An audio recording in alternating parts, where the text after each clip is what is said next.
такой ситуацией столкнулись жильцы дома номер 2 по улице Амарова. Многообещающие застройщики выстроили дом, выдали ключи от долгожданных квартир и растворились в океане прочих предпринимателей, оставив новоселам неприятный сюрприз – коммунальные блага цивилизации, а именно газ. Жильцам придется провести собственными силами и, разумеется, на свои личные сбережения.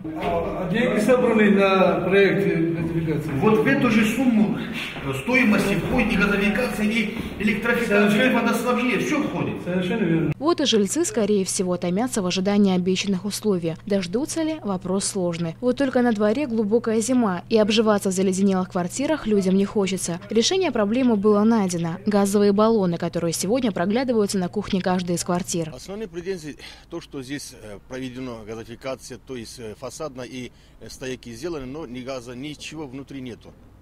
То есть на сегодняшний день люди тут проживают, газа нету. И если у людей газа нету, они берут баллоны, что категорически запрещается.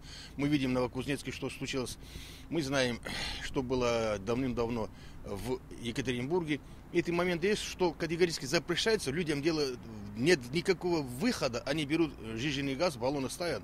И поэтому мы боимся, чтобы не случилось несчастный случай.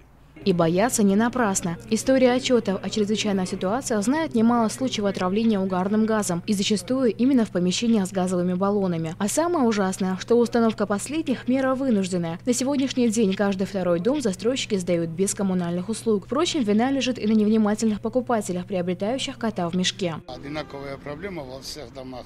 Люди, не зная, что они покупают, ну, как говорится, кота в мешке они покупают. То газ не подключен, то вода не подключена, электричеством тех условий не берут застройщики, канализации там, ну, горводоканал тоже, ну, все жалуются на то, что застройщики исполняют свои функции недобросовестно. Они занимаются, я бы сказал, это, если так грубо сказать, надувательство народа.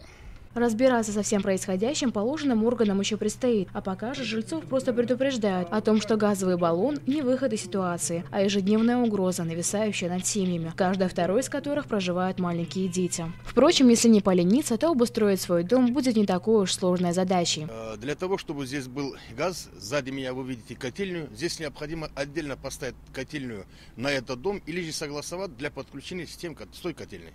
Этим должен заниматься застройщик. Застройщик сдает, если, насколько я знаю, застройщик строит и сдает. Там должна быть электрификация, водофикация, канализация, газ.